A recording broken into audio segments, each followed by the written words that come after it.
I know you might feel overwhelmed right now, but it's going to be easier than you think. I'm Ronnie, and you're listening to Clean With Me, the podcast where I walk you through cleaning your house step by step. Thanks for joining me. In today's episode, I'm going to talk you through a morning routine that will set you up for a successful day of cleaning. And I'm not going to tell you to get fixed up first or anything like that, because a lot of the things that I'm going to talk about are things I do while I'm still in my robe before I get presentable for the day. And this is a morning routine. It's not necessarily the quintessential morning routine. If it's not for you, try one of my other morning routine episodes. Every episode I make is a little bit different. So some people just choose a particular episode that fits their routine and listen to it again and again, whereas other people like to just listen to whatever the latest episode is. There's no right or wrong way to use this show.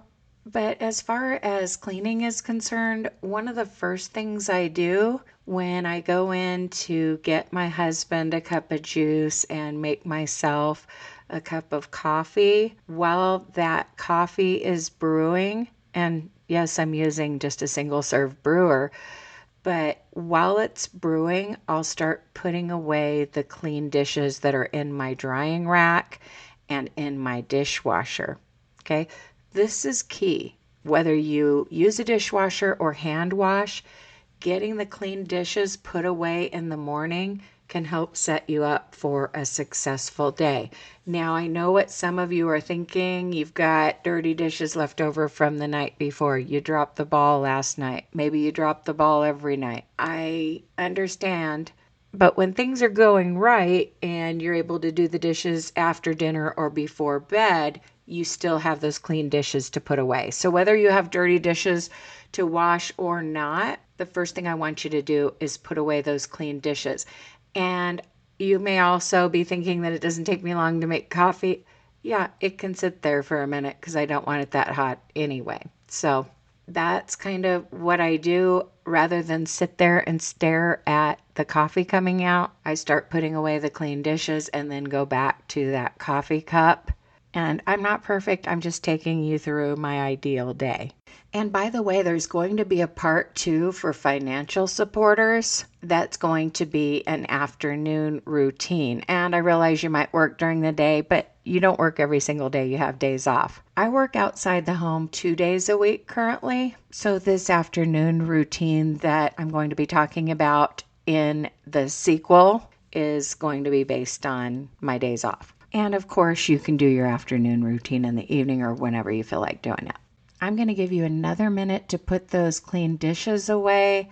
Some of you may have noticed the show has been going through some minor changes. I used to be hosted by a company called Spreaker, and now I'm hosted by Spotify. You can still subscribe on Apple Podcasts, which is the purple app on your iPhone or other Apple device. You can still support the show on Patreon. But the new option that's taking the place of the Spreaker Supporters Club is the ability to unlock bonus episodes directly through Spotify.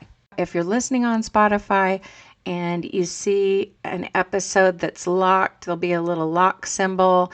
If you click on it, it'll say, want to hear more from this creator? And then you'll click learn more and go from there. Special thanks to those who are already supporting me on Spotify, Apple Podcasts, Patreon, or if you've just made a donation through Venmo or Cash App, and I have ways of sending you episodes. But probably the easiest ways to unlock the bonus episodes are through either an Apple subscription or a Spotify subscription, which allows you to seamlessly listen to all of your episodes in one place.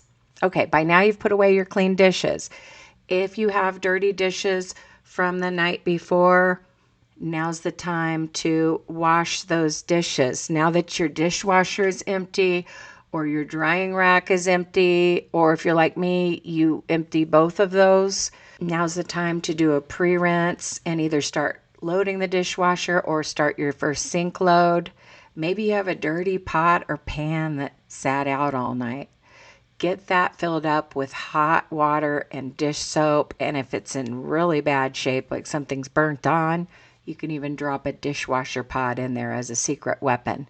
Get those difficult items soaking and then wash the easy stuff. And I know you might feel overwhelmed right now, but it's going to be easier than you think. You want to ideally do your dishes the night before, but don't beat yourself up if it didn't happen. I will say this though, the less often you go to bed with a messy kitchen, you'll get out of the habit of doing that, and you'll raise that personal standard and start getting it done. You know, once you step up your game, you don't want to go to bed with a dirty kitchen, and maybe you're not quite there yet. Maybe you still have a mindset where you're procrastinating.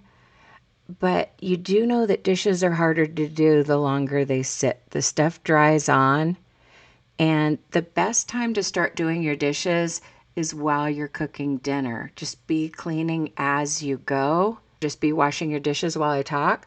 But sometimes I like to transfer something from the skillet that I cooked it in into a casserole dish that doubles as a serving dish and a storage container that's going to go into the fridge later. The reason I do that is so that I can wash that pan right away, like as I'm putting things out. You know, maybe as I'm waiting for one more component of the dinner to finish cooking, I'm washing out that skillet. I mean, when you're cooking, once you get something into the skillet or into the oven, you want to wash that cutting board and put away your seasonings and wash your knife. And some of us have it harder than others. I get it, especially, you know, in seasons of life where you're cleaning up after little ones. There was a phase where my husband was working in the town that we currently live in, but we hadn't moved here yet.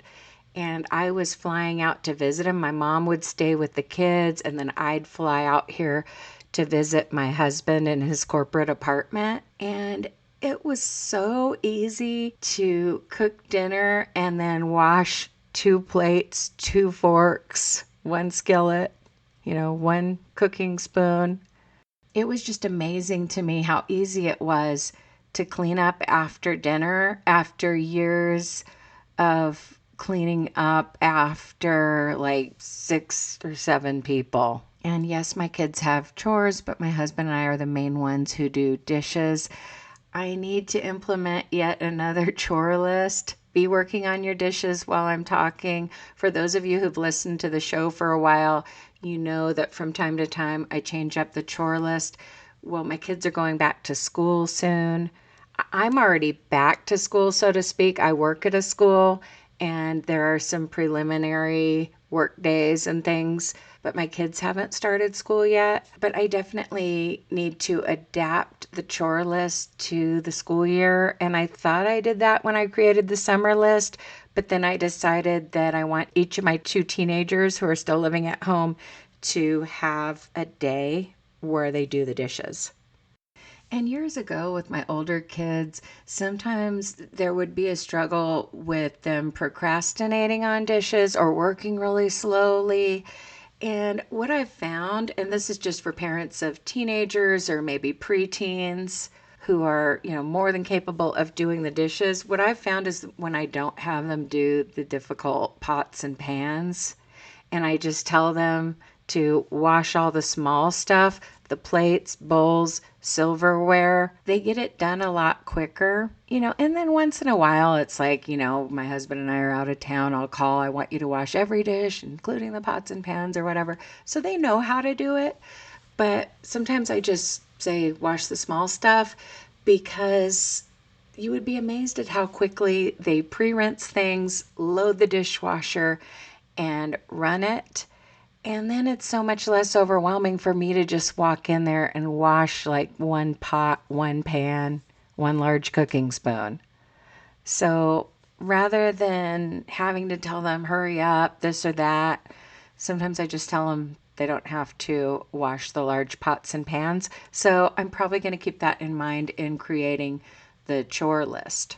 My philosophy on chores with kids is by the time they're older teenagers, they need to have done every aspect of the housework. They need to know how to clean a toilet.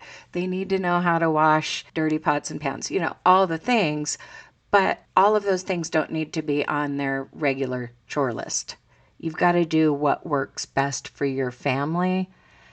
I try to give people things that they don't mind too much and that they'll do quickly. That way, when the whole crew is working, we can get it done as efficiently and quickly as possible. And I know some of you have little ones, so I won't belabor that point. Hopefully, you got your dishwasher reloaded or hand washed a sink load or two while I was talking. The next thing I want you to do is head to the bedroom and make the bed. Unless you're one who makes the bed as soon as you get out of it, or there could be somebody still sleeping in the bed. In that case, you're off the hook. But making the bed makes your room instantly look tidier, and it definitely helps set the tone for a productive day. So the sooner you make your bed in the morning, the better. And you may be in a rut, be making your bed while I talk, but you may be in a rut where you kind of just ignore your bedroom because you're more worried about those priority areas that either a guest might see or just those areas that even your own family members first walk into, and it gives them an impression that you've been cleaning, like your living room, your entryway. And I tend to be that way too, but please don't underestimate the power of making your bed in the morning. It's going to cause you to keep your bedroom cleaner. And it's going to be so welcoming to get into a freshly made bed this evening. And also, I learned this from my mom, but a made bed is the perfect staging area for clean laundry. You can fold your clothes on the bed, and then you're kind of forced to put away those folded piles before you crawl into the bed. That's going to come later, but it's only going to take you a minute to make your bed. And then speaking of laundry, we need to get some laundry started. Okay, an important part of your morning is getting your machines running. If you have a dishwasher, that machine is probably already running. The next machine is your washing machine. Maybe you need to switch some clothes from the washing machine into the dryer and start a new load, or maybe you don't have anything in your washer or dryer. But if you start a load in the washing machine and you tend to forget that you have that washing, set a timer on your phone for the length of the cycle to remind yourself to go back. Oftentimes there's a little buzzer that goes off, and depending on where your washer and dryer are, you might hear that. But some of us don't hear that sound, and we need a reminder on our phones. Or maybe your kitchen stove timer. My kitchen stove timer is not super loud. I use it when I'm cooking if I'm going to be in the kitchen. It works if I'm right there, but if I wander off, I'm probably not going to hear it. So sometimes if I'm, baking something in the oven for like 50 minutes or something, I'll set the timer on the stove, but I'll also set one on my phone in case I get sidetracked in that length of time. But if I'm maybe broiling some garlic bread for 5 minutes, I'll just depend on that stove timer because I'm not leaving the room, if that makes sense. All that to say this: start a load of laundry, set a timer if you need one to remind you to do that switch. Maybe you had some wet clothes that you needed to put into the dryer, and that caused you to pull out some clean laundry. Well, you've already made your bed. Now's the time to fold and put away that laundry. I mean, do you see how much you can accomplish with a morning routine like this? And I realize somebody might be sleeping in your bed and maybe you fold laundry somewhere else. I'm really big on having a folding table if you have the space for it, especially if you have pets or toddlers who might mess up your folded piles. I've said this before, but my mother-in-law had a table in a room that it was called a bar room. They had like a full bar in there, but between the bar and then the other side of like kind of the breakfast bar that was a kind of an opening into the kitchen, she had a table there that was usually empty, but her washer and dryer were out in the garage. So when she first came in, she would fold the laundry on that table. And that way, if she got called away and had to leave the folded piles, they weren't on the floor or anything, they were on that table, which I thought was an amazing idea. And for a while, I was using a small coffee table that's on the side of my room. We upgraded coffee tables and like moved one into the bedroom just for a surface to put things on, I guess. You know how that goes sometimes in bedrooms. But I was using that as a folding table for a while. But lately, it's mainly my bed. My husband and I both fold laundry on the bed when we pull a load out of the dryer. And we're more likely to fold it right away if we put it on the bed and put it away right away. Okay, for the last few minutes of this episode, I want you to choose something else that needs to be done that's a priority, because this isn't a deep clean of your whole house. It's just a simple morning routine. We're going to get more cleaning done during the sequel for paid subscribers. But I want you to choose between either clearing and wiping down your kitchen counters, if that's needed. Okay, for those of you who are just putting away clean dishes from the drying rack and you woke up to a clean kitchen, you don't need to do this, but some of you might need to clear clutter off of your countertops, spray them, and wipe them down. That's one option that you can do for the next few minutes. Another one is a quick bathroom refresh. You might want to go into each of your bathrooms, pick up any laundry off of the floor that somebody might have dropped, whether it's a towel, clothing, shoes, whatever. I know you have a rule against that, and I also know not everybody in your family follows the rule. Okay, well, I don't know that, but chances are. And, you might want to quickly grab a disinfecting wipe or a paper towel and a cleaning spray and touch up the toilet seat and flusher handle. Wipe down obviously with a different wipe down your countertop and sink area. Maybe give the mirror a little spritz with glass cleaner and wipe that down and shine up your faucet. Just whatever touching up needs to happen in a bathroom. This is not a deep clean. You might have time to do it in both bathrooms, or you might only have one bathroom, or you might have 3 bathrooms. I don't know, but I feel like the average is 2, so I usually assume that people have 2 bathrooms. My parents usually had like 2.5 bathrooms or 3 bathrooms.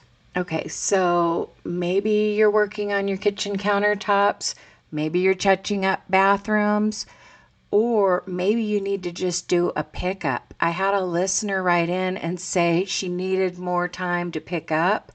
I get it. Sometimes there's so much to pick up, especially if you have toddlers close together in age, or a dog who drags things out, or just a family member of any age that leaves things out, or if you just tend to get distracted and move from one activity to the next without cleaning up. I don't know what your situation is, but some of you have picking up to do that kind of takes precedence over touching up the bathroom. Maybe your bathrooms don't get that cluttered, but there's a room in your house that does. Whether it's your front entrance, one of your living areas, or even your bedroom floor, you might just need to pick up some clutter. Removing the visual clutter is huge. And I realize that a house doesn't look clean until you dust and vacuum, or you dust and sweep and mop. But when it's just a morning routine and maybe you're going to work after this, or you just have other things to do after this. Some of you are homeschooling. Some of you are driving your kids to school. Some of you work from home. Some of you have little ones who need your undivided attention. And often just getting the house picked up is half the battle, because we can focus more on surfaces in the afternoon. Like those with little ones often do a little more cleaning during their child's nap. And maybe you just have some things to do before you have a chance to clean. I know when I was working a 40-hour remote job, I would do certain things in the morning and then I would do other things on my lunch break. I did not typically eat on my lunch break because I was working from home, so I could just eat while working on the computer, just quickly go grab a bite to eat and eat while working. So I would save the breaks for doing something more physical, like walking around the house, picking up, washing dishes, even going for a walk for exercise. When you're struggling with housework, be careful not to eat too heavy of a breakfast or too heavy of a lunch. You all know about the pancake effect, right? When you eat just a high carb meal that's very sugary and heavy and you overindulge, you're not going to get as much housework done as if you had something lighter. If you were at work and you worked a physical job, you probably wouldn't go eat a tall stack of pancakes on your lunch break and then expect to feel energetic when you got back. Be careful about sabotaging yourself at home that way.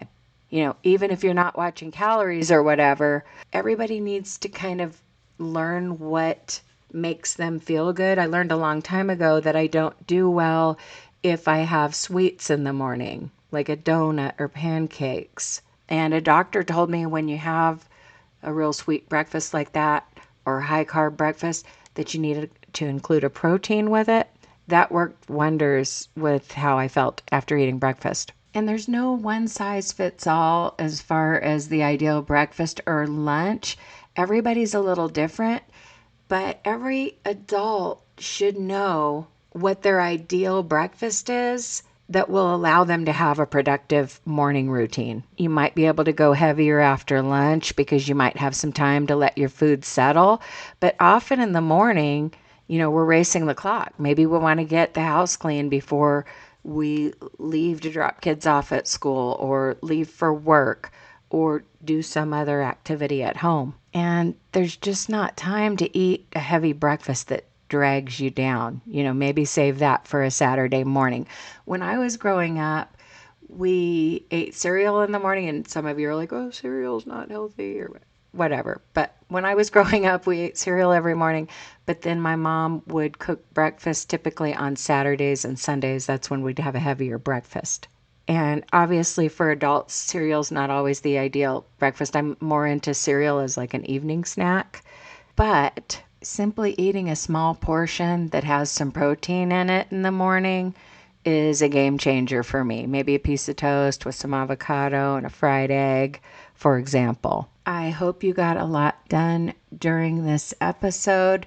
Be sure to click follow on whichever app you're listening on so that you don't miss the next episode and you'll be notified when new episodes come out. But if you want to get on the full program, I encourage you to also subscribe to bonus content. I'm talking about unlocking those subscriber-only episodes. You'll get so much more housework done, and I appreciate it more than you know. But even just listening to these free episodes helps me. I appreciate each and every one of you. Happy cleaning, and I'll talk to you in the next episode. Don't forget to subscribe to Unlock Part 2.